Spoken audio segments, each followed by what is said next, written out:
Hi, everyone, and welcome to another episode of Chef Talk. I'm your host, Brianna Williams, and on today's episode of Chef Talk, we'll be discussing the art of intuitive eating.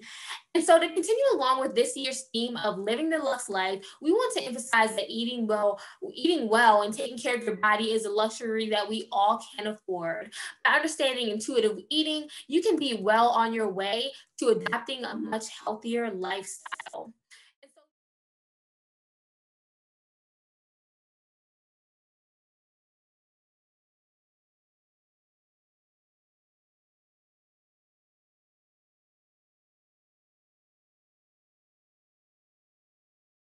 And so, joining us for today's discussion, we have special guest Patience Owunwanne joining us. Patience is a registered dietitian based in Maryland and founder of the Posh Diet. Hi, Patience. Thank you for being on today. Hi, how are you? Great, great. Okay, great. So we're going to go ahead and jump right into the discussion for today. So before we get into defining intuitive eating itself, I wanted to get a little bit more of a background on you. So could you please share with us more about the Posh Diet and the mission behind your brand? Yes. So the Posh Diet is a company that I founded. I've had at the beginning of my career as a registered dietitian, I started working, like my first job was in eating disorders. It was like very random. I didn't know I was getting into it and I was just kind of thrown into it. But it was really, really hard. And so I loved it. I fell in love with it immediately. Well, not immediately, after a while. But I noticed that like there weren't a lot of people of color in the environments I worked in, either as employees or even as participants of these programs. And I started to ask a lot of questions, like trying to figure out why. So I was like, do people of color not have eating issues? Like, is this something that we culturally don't experience? Is the treatment not accessible if we do have issues? Do we even know if we have issues if we do? And like, how do we identify that? And if we can identify it, then where do we seek help from? So I realized that it was kind of like all of those things above. Like it was yes to all of those questions. Like we have eating issues, but we might not even know it. Or if we do know it or are uncomfortable with it, we don't even know where to seek help from. So I created the Posh Diet because I wanted to spread awareness about what eating issues actually are, and also create a space for people of color to feel comfortable to share their experiences and their journeys with each other and find like a community within that. And also know how to seek help and learn how to have a positive relationship with food and a healthy relationship with their body. One thing that you touched on, just the idea of, I think a lot of times there might be a stigma, I guess, surrounding the idea of eating disorders. And so that's why these conversations that we're having are so important, especially now for the college age students that are watching, being able to provide you with resources and information that you need is super important. So that's why this is a really good discussion to have. And so building on that, so before we define intuitive eating itself, what would you consider to be the most important takeaway when it comes to students establishing a healthy relationships with their bodies? There's so many things, but I literally think the most important thing is knowing that you're unique and your journey is going to be different from everybody else's. Because when it comes to like diets and relationships with your body and like eating, we do a lot of comparing, like, oh, what is so-and-so getting for lunch? Or how much, how long is so-and-so running on the track today? And we compare like our progress to their progress, or our bodies to their bodies, or what we're eating to what they're eating. And just coming to peace to knowing that even if you did eat the same and work out the exact same as somebody else, your body's still going to look very different because you're unique. And just kind of making peace with that and learning how to love and accept yourself for who you are and how your body's made to be, especially if you're somebody who's been struggling with like eating disorder or disordered eating or chronic dieting for a long time, knowing that working on yourself and kind of working on learning how to love your body and learning how to have a healthy relationship with food is not going to be something you're going to wake up, snap your fingers, and it's all going to be fixed. Like this is going to be something you might have to work on for a very, very long time, and like being okay with that and knowing that it's not going to be the same as like your roommate. Also knowing to ask for help when you're struggling. I think that we don't have to figure out everything on our own. Yes, we're in college. Yes, we have like all these big goals and life plans, and like food seems like, I think culturally, people of color, we like don't accept the struggle. We're just like, you know, am I really having like a whole thing about food, or is like, am I crying about my body? Like, this is nothing. Like, I have bigger fish to fry, and we kind of dismiss our own feelings about that. And like knowing that it's okay to ask for help, it's okay. Definitely, that's super important too. You know, and again, like I said before, this year our theme is living the Luxe life in campus dining, and so with that, you know, we really want to emphasize the importance of quality, and you know, really going an extra mile to take care of your body and to create a healthier lifestyle. And so with all of that, this is why we wanted to talk about intuitive eating. And so in its simplest terms, what is intuitive eating? In the simplest terms, intuitive eating is a non-diet approach to promoting health that is evidence-based. So like, unlike a lot of diets, like they're just like, somebody woke up in the morning and was like, oh my gosh, blend celery juice. Like, you know, you're going to shed pounds, and they just made that up out of nowhere. Intuitive eating is actually based on principles of science, anatomy, and physiology. And it's focusing on tuning into your own body signal. So it's about like going inside of yourself, learning your body, how it works, and kind of respecting what your body needs. Whereas dieting is more of like rejecting what your body needs. Oh, you're hungry? Don't eat. Like, oh, you're thirsty? Lemon water. Like, you know, it's all about like dishonoring your body's hunger cues, whereas intuitive eating is about honoring them and respecting what your body wants. So rejecting that whole diet mentality, honoring your hunger cues, making peace with food. So like dieting, it's always just like, oh, carbs are bad, fat is good, or fat is bad. Like whatever diet you're subscribing to is going to have different rules and principles. But like with intuitive eating, it's about making peace with everything. There's no good and bad foods. There's nothing that I can't have. Everything is about balance and moderation, and not restricting. Another principle of intuitive eating is challenging the food police. So of course you're going to be scrolling on Instagram, and there's going to be somebody saying like, you know, don't eat this or don't do that. And like asking like, why, you know, like we're in college, I always encourage people to take autonomy over their own health. So just because some random person on Dr. Oz is saying like, this is what you need to do now, don't just run with that. Google who that person is. A lot of these times, these people don't have degrees. And a lot of the times they don't have any background in nutrition or science, if they do have a degree. So challenging those people, figuring out like, why is celery juice, like, what is it about celery juice that is going to change the inside of my body? Like like Google it, right? Do your own research before like doing something to your body that's going to make significant changes. Do you know what I mean? Right.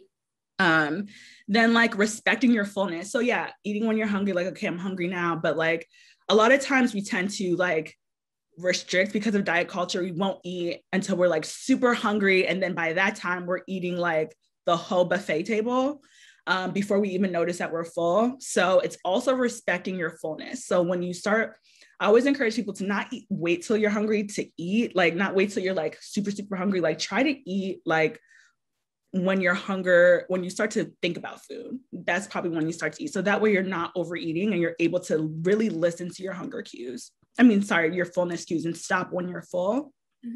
So you're not like binging and overeating and stuff like that.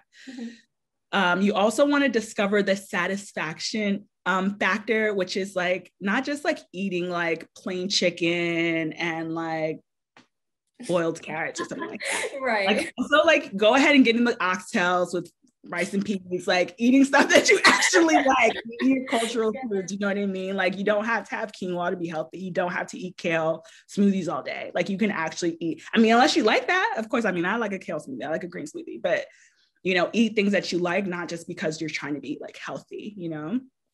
And then honor your feelings without food. So a lot of times like, so this is a whole thing in and of itself, because emotional eating is a thing.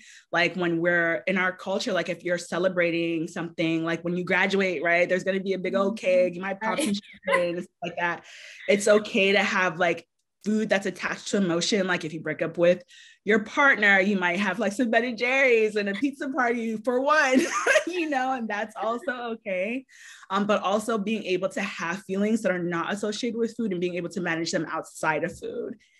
So you said so many great things in what you just said. And so one of them that you touched on was the idea that, you know, having the independence or autonomy over your body pretty much to do what feels right for you. And I think that that's so important, especially on a college campus, because, you know, to a certain extent, of course, you can control what you eat, but being able to teach students that, you know, it's okay to go to the dining hall and, you know, eat what's there. Some of our dining halls are all you can eat, or they have like so many different options. And so just teaching them a way to find a balance, I guess, in all of it, I think is one thing I wanted to talk about too.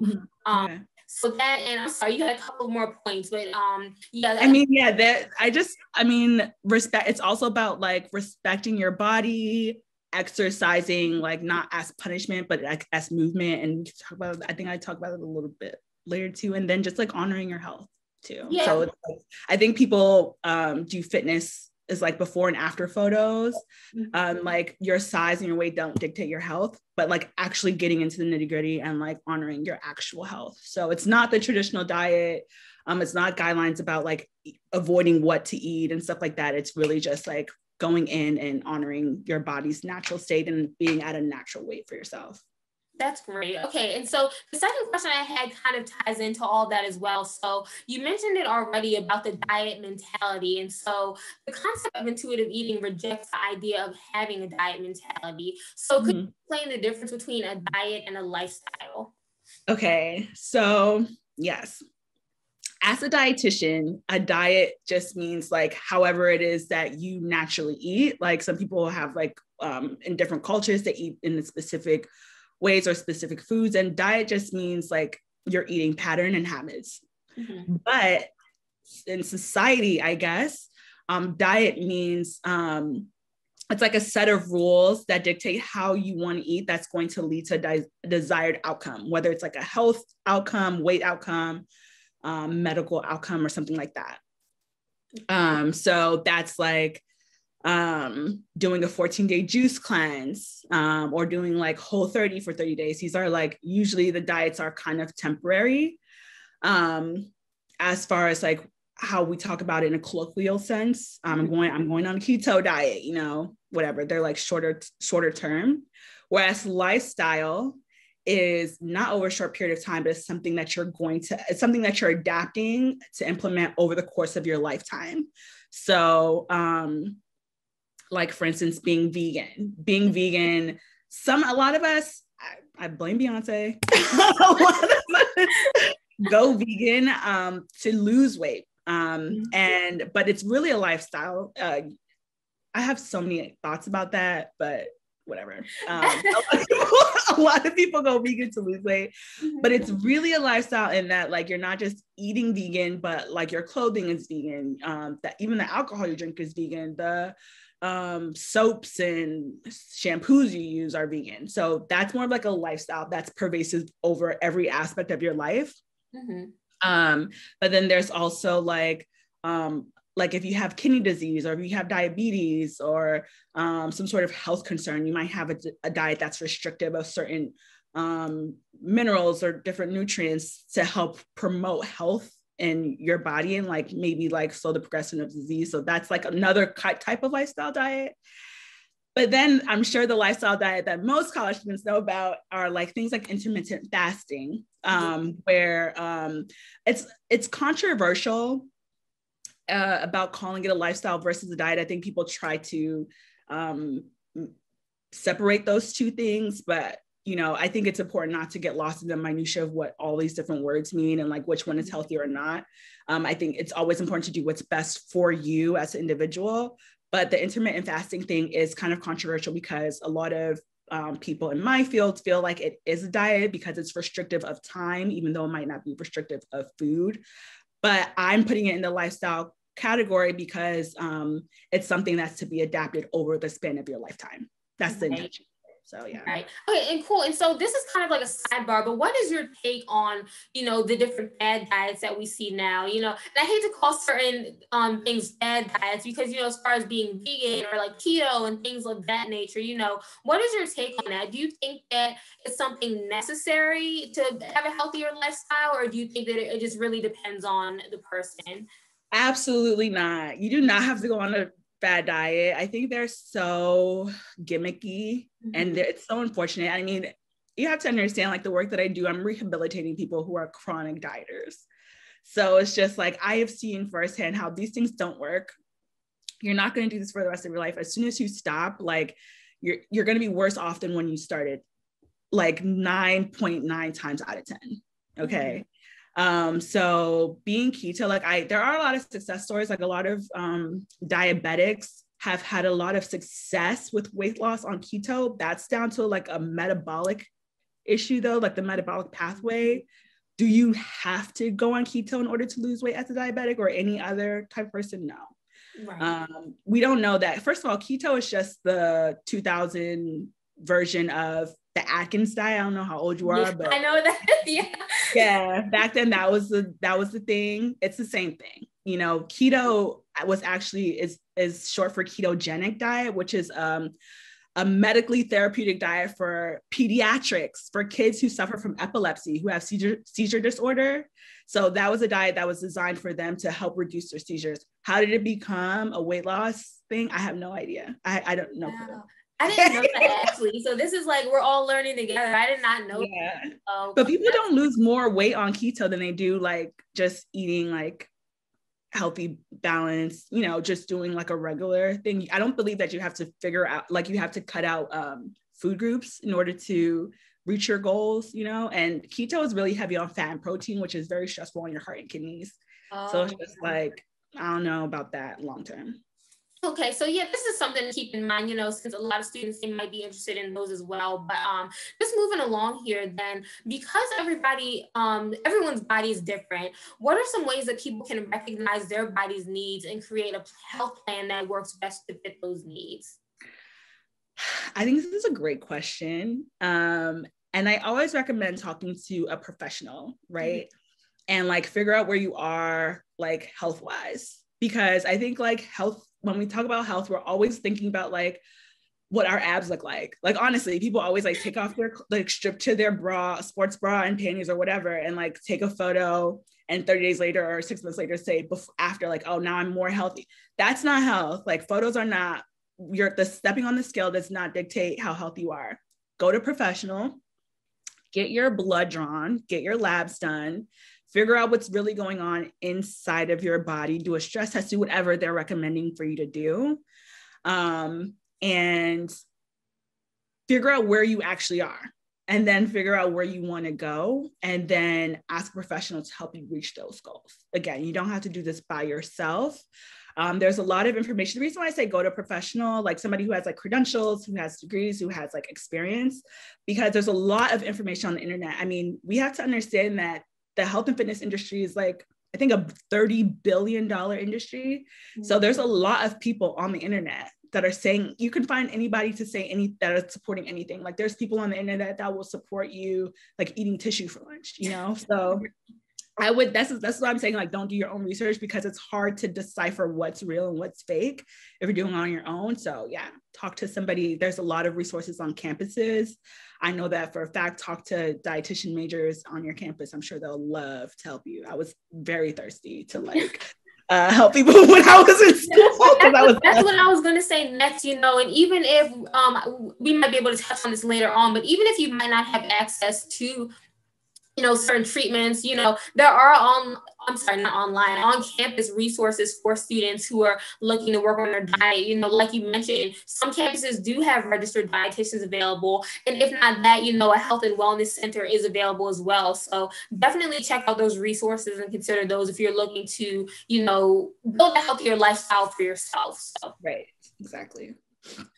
So moving on here, so in terms of respecting your body, and so what are some ways mentally and physically that people can cultivate a positive relationship with their body? And I love this question too, because I did, you know, check your Instagram page and saw just some of the things that you mentioned about not only just physical health, but mental health, and really building a healthy relationship with yourself overall. So what are some ways that students or anyone else who's out there watching can do that?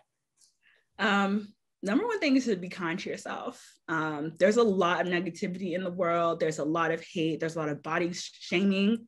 There's a lot of stress and pressure. So I'm a big mental health advocate, and trying to make your own mind be a safe place for you say nice things to yourself, because I think that, like, yes, a lot of things happen externally in the world, but a lot of what I see, a lot of my patients and clients like talk really bad about themselves and feel very negative about their own body. And just trying, anytime you have like this negative thought or feeling, try to combat that with 3 more positive ones. It's nobody really likes doing it, but if you practice it and force yourself to do it, you'll start to unlearn all this negative jargon that we've taught ourselves and diet culture has encouraged us to have over the years.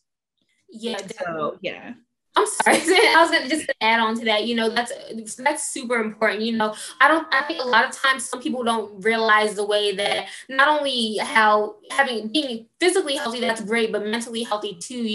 A lot of the thoughts and the feelings that you have about yourself in your mind can contribute to how things are in the real world. So absolutely, able to identify that, yeah, is important. Absolutely, yeah. And so moving on here, and while the main focus of this discussion was on intuitive eating, in what other ways can students implement a more sustainable lifestyle and transform the way that they eat? Stop dieting, no more food rules, learn to respect your body and let your body dictate where, what, and when you're eating, not the clock, not your friend, not Beyonce, or like anybody else. Respect your own body and your own body's needs. Yeah, I definitely agree. And, there's so many outside factors, on social media, it's like all over the place. You see different people just doing all these things. And of course, you're inclined, even if you don't do it on purpose, to compare yourself to what other people are doing. So I love that you say that, to focus on yourself. So yeah.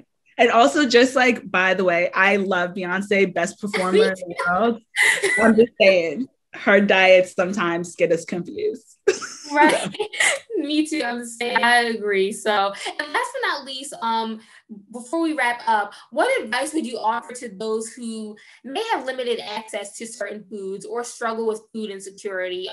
One thing that we've also been talking about at Thompson Hospitality throughout the semester is the idea that food insecurity is more prominent than what we realize, especially on college campuses. And so for people that may experience that, how can they still build a healthier lifestyle even though they might have limited access to certain foods?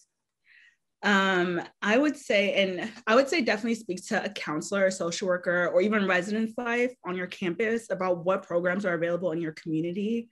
I know when I was in college, way back when, there was food stamps. I think now they're called SNAP, or the Supplemental Nutrition Assistance Program.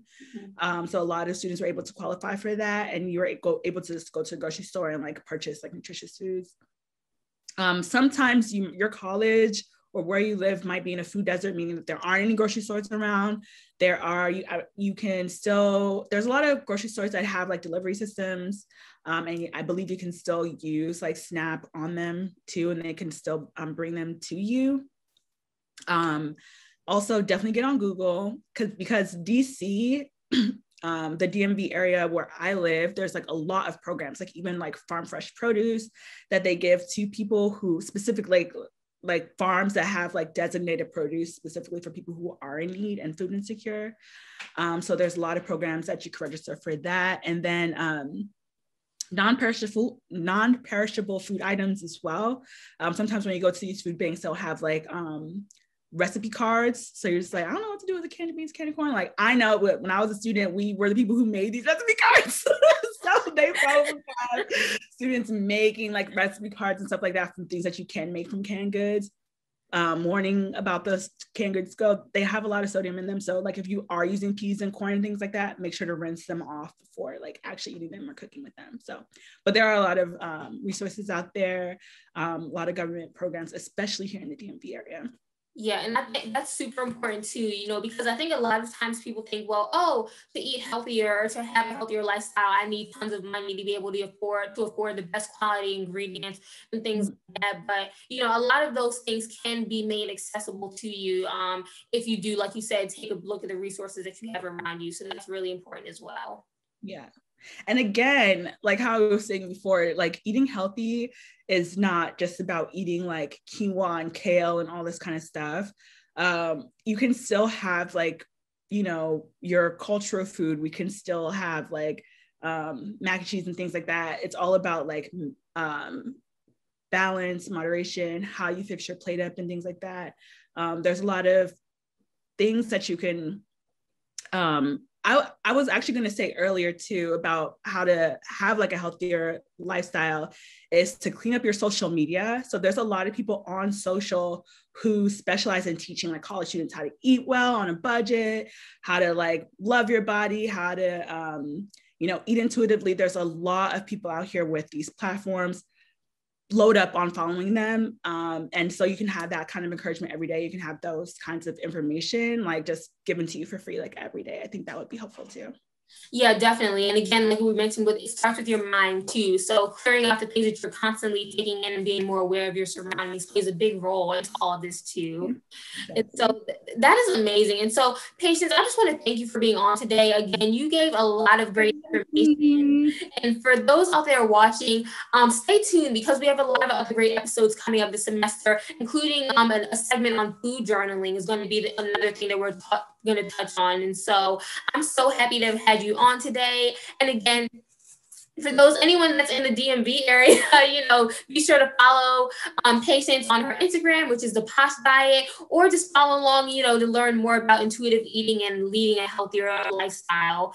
And so with that, I just wanted to thank everyone for watching this episode of Chef Talk. Please be sure to like and subscribe to our THTV YouTube channel to stay up to date on everything happening in campus dining. So again, I'm your host, Brianna Williams, and this has been another episode of Chef Talk. We'll see you next time.